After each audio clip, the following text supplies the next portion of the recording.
क्या बाहुबली नेता अनंत सिंह पर हमला हुआ या बाहुबली नेता अनंत सिंह ने अपने विरोधी सोनू मोनू गैंग पर हमला किया था?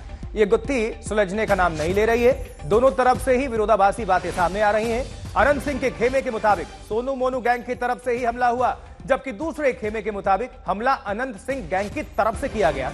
आपको बता दें, कल बाहुबली अनंत सिंह और उनके ही गुर्गे रहे सोनू मोनू गैंग में 70 से 80 राउंड गोलियां चली। सूत्रों के मुताबिक बाहुबली अनंत सिंह सोनू मोनू गैंग से जुड़े एक विवाद को सुलझाने के लिए मोकामा के नौरंगा जलालपुर गांव पहुंचे थे, लेकिन वहां दोनों लोगों के बीच फायरिंग हो गई। सुनिए जरा, देखिए जरा। जो आपके ऊपर फायरिंग और आपके समर्थकों के ऊपर फायरिंग, घर पर जनता आया जिसको घर में 3 दिन से ताला लगा बंद किया था, मारपीट किया था, दांत उखाड़ दिया था, पिलास से दांत उखाड़ दिया 3 गो के, जो आप लोग वहां जाकर देख सकते हैं। तो यहाँ से लोग बोला कि चल जाओ डीएसपी साहब भी चल गया। डीएसपी साहब संजोग से नहीं थे कि कहाँ थे हमको नहीं पता। वो आदमी गांव से आते रहा, कुल कांदते रहा। अब चलो चल के हम कहेंगे कि कहे से करता है। हम गए कहने के लिए, 2 आदमी भेजे कि जाकर बोला कर लाओ, वो गोली चला दिया। मतलब आप उनके गांव में पहुंचे और आपने भेजा पहले बुलाने के लिए? हाँ, बुलाने के लिए, कुछ तो समझा देंगे किसे कहे करता है। गोली चला दिया, बस इतने हुआ है। आप लोगों ने फिर आपकी तरफ से भी लाने के लिए गया, उसको बचाने के लिए तो लोग करेगा ना कोशिश, उसको छोड़ देगा मरने के लिए। बस इतना ही हुआ, आप कुछ नहीं। अच्छा, ये जो दोनों हैं इनके ऊपर पहले भी आरोप लगा है कि आपको ये निशाना बनाते रहते हैं, मतलब क्या बैकग्राउंड? किडनैपर है, चोर है, तो हम किडनैपर चोर के सदों विरोध लड़ाई लड़ते हैं। तो जो चोर रहेंगे वो हमारा विरोध रहेंगे, अच्छा आदमी है जो हमारा साथ रहेंगे। सो जवाब का एक जवाब है। चोर हमारा जहां भी हैं वो हमारा विरोध रहेंगे, हम चोर के विरोध ही रहते हैं। तो पुलिस ने 3 FIR दर्ज किए हैं, आपने भी कोई कंप्लेन कराई है क्या विधायक? कुछ नहीं, हम कराए हैं। गोली जिसको लगा वो केस करेगा। अब पुलिस किए हैं केस तो ठीक है, किए हैं, कोई दिक्कत हमको नहीं है।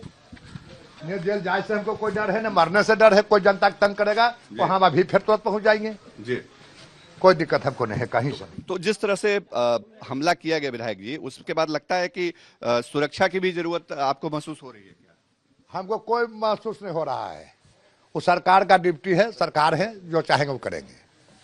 हमको कुछ नहीं कहना है। हमको न मरने से डर है, न जेल से डर है। हम भगवान के मानने वाला आदमी, हमको किसी से कहीं से डर नहीं है। अच्छा, एक बात जो कहा जा रहा है, जो आरोपी हैं उनके पिता की तरफ से कि कहीं ना कहीं किडनैपर चोर है, पिता तो कॉर्पोरेट चोर है, किडनैपर है, वकील बनता है। देखा केस देखा, किसी को पर बेटा जितना केस करता पर बेटा पर होता पर केस तो देखता है। अब पिस्टल लेके दौड़ता है, वकील है। वो आरोप लगा रहे हैं कि राजनीतिक अदावत की वजह से ऐसा किया जा रहा है। वो एनडीए को लगाना है उसको न पूछिएगा, हम ये सब नहीं जानते हैं। राजनीति वाली बात नहीं, कुछ नहीं, कुछ बेबुनियाद। किडनैपर का नेतगिरी क्या मतलब होता है? नेतगिरी का है, कोई चर्चे इसमें नहीं है। जनता हमको वोट देते हैं, जनता के साथ कोई दिक्कत होगा, तकलीफ होगा, उसमें हम जाएंगे। इस बार आपने ऐलान किया है कि आप विधानसभा चुनाव में एक बार फिर उतरेंगे इस बार, क्योंकि सब मामला खत्म ही हो गया है। आप लगातार जनसंपर्क भी कर रहे हैं, हमने देखा है। आप जनता के बीच जाते हैं, उनकी कठिनाइयों परेशानियों को सुन रहे हैं। तो क्या इससे भी लोगों को परेशानी है कि अनंत सिंह फिर से चुनाव लड़ने जा रहे हैं? परेशानी है, कुल चोर छिड़ रहा है, जाने उससे हमको क्या लेना देना है? हम कैसे जाने पेट के बाद? परेशानी से इसमें काम नहीं चलेगा। लेकिन सोनू मोनू के घर वालों का दावा कुछ और ही है, सुनिए। सूचना मिली कि आपके घर पर गोली चली है। चलिए भाई, विधायक जी गोली क्यों चलाए? हम लोग तो कुछ बिगाड़े उनका नहीं है। और उसके बाद अंधाधुंध गोली चलाए, मेरी वाइफ की तरफ राइफल लेके गोली चलाई। जब वाइफ जो कर रही थी, इन्फॉर्मेंट वही है कि गाड़ी रोके, गाड़ी से निकले, राइफल लिए, तो हमको लगा कि मेरे यहाँ आए हैं तो स्वागत करेंगे, तो गोली चलाया। हवा फायरिंग पहले की, फिर दूसरी गोली चलाई मारने के नियत से। अपने पोते के साथ किसी तरह गिर के बजड़ के इधर भाग के आ गई, बच गई।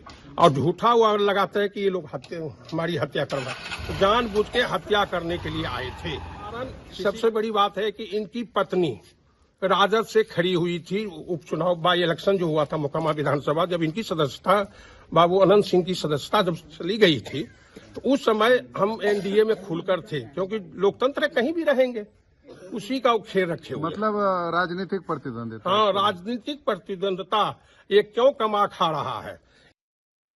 शशि भूषण का रुख करेंगे, हमारे साथ हमारे संवाददाता बिहार से जुड़ चुके हैं। शशि, दोनों पक्षों का अपना अपना दावा है, आरोप लगाए जा रहे हैं, लेकिन पुलिस क्या कर रही है? पुलिस ने अब तक क्या एक्शन लिया है? क्योंकि गोली तो चली, लॉ एंड ऑर्डर से जुड़ा पूरा मामला है, 70 से 80 राउंड फायरिंग, क्या कह रही है पुलिस?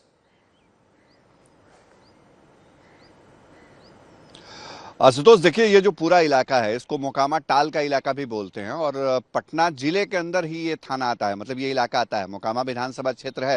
अनंत सिंह यहाँ से पूर्व विधायक रहे हैं, नीलम देवी उनकी पत्नी मौजूदा विधायक हैं। लेकिन जो पचमहला थाना जहाँ ये घटना घटी जलालपुर नौरंगा गाँव में, वो जो थाना है वो आखिरी थाना है पटना जिले का। और उस थाने के दारोगा के ऊपर जो मतलब जो SHO हैं उनके ऊपर गंभीर आरोप अनंत सिंह ने हमसे बातचीत में लगाए हैं। पुलिस ने 3 FIR दर्ज की है। अब पुलिस उस FIR की जांच को कैसे आगे बढ़ा रही है, अभी तक दूसरा बयान नहीं आया है। कल जो बयान दिया था पटना के ग्रामीण SP ने, वही बयान आखिरी बयान है। तो पुलिस की तरफ से अभी तक कोई बहुत एक्शन होता दिखता नहीं है। चूंकि देखिए कहीं ना कहीं मामला इसलिए भी फंसा हुआ नजर आता है कि अनंत सिंह जो हैं वो NDA के साथ हैं इस वक्त। उनकी पत्नी नीलम देवी भले ही RJD के सिंबल पर जीती हों, लेकिन उनका समर्थन जो है वो नीतीश सरकार को है। वो बागी विधायक हैं RJD की। तो इस लिहाज से अनंत सिंह जो है वो NDA के साथ हैं, बिहार में NDA की सरकार है। और दूसरी तरफ जिस सोनू मोनू की चर्चा हो रही है उनका बैकग्राउंड भी JDU से जुड़ा हुआ रहा है। और चूंकि ये पुराने एक तरह से कह सकते हैं कि एक ही इलाके के लोग हैं, तो जो राजनीतिक समीकरण है वो समीकरण जैसा खुद क्लेम कर रहे हैं सोनू मोनू के पिता, जो वकालत भी करते हैं, पेशे से वकील भी हैं, उनका ये क्लेम है कि उन्होंने NDA को समर्थन दिया था 20 के चुनाव में, या जब उनकी पत्नी चुनाव लड़ रही थी, चुनाव हुए थे उस दौर में। तो इस वजह से नाराजगी है। आशुतोष, शशि नजर बनाकर रखिएगा, दोबारा आपका हम रुख करेंगे। बहरहाल शुक्रिया। लेकिन जैसे गोली चली, सियासी दलों की भी एंट्री हुई। क्या है सियासी प्रतिक्रियाएं, सुनवा देते हैं। गिरिराज सिंह को सुनिए और साथ ही मृत्युंजय तिवारी को। बिहार में कानून का राज पूरी तरह से चौपट हो गया है, अपराधी राज कायम है। कल बिहार की राजधानी पटना में मोकामा में जिस तरह से अपराधियों ने गोलियों की तड़तड़ाहट से दहला दिया पूरा बिहार, ये कौन सा राज कहेंगे? आदरणीय प्रधानमंत्री जी, आदरणीय मुख्यमंत्री जी, बताएं ये किस राज की संज्ञा दी जाए? किस तरह से अपराधियों का मनोबल बढ़ा हुआ है कल दिख रहा है। अब बिहार में सरकार नाम की कोई चीज नहीं बची है। अब जनता इन्हें 2025 में सबक सिखाएगी। अनंत सिंह हो या कोई सामान्य व्यक्ति हो, सबों को सामान्य जिंदगी जीने का अधिकार है।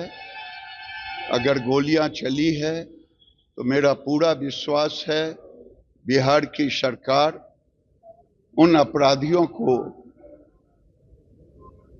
पकड़ने का पूरा काम करे।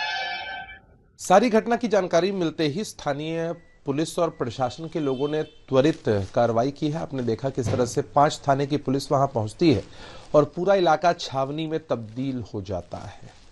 गहन तफ्तीश हो रही है, जांच हो रही है और एक बात तय है कि जो भी लोग इसमें दोषी हैं उन पर कठोरतम कार्रवाई सुनिश्चित की जाएगी। आदरणीय नीतीश कुमार जी ने कभी क्राइम के साथ कोई कॉम्प्रोमाइज नहीं किया है।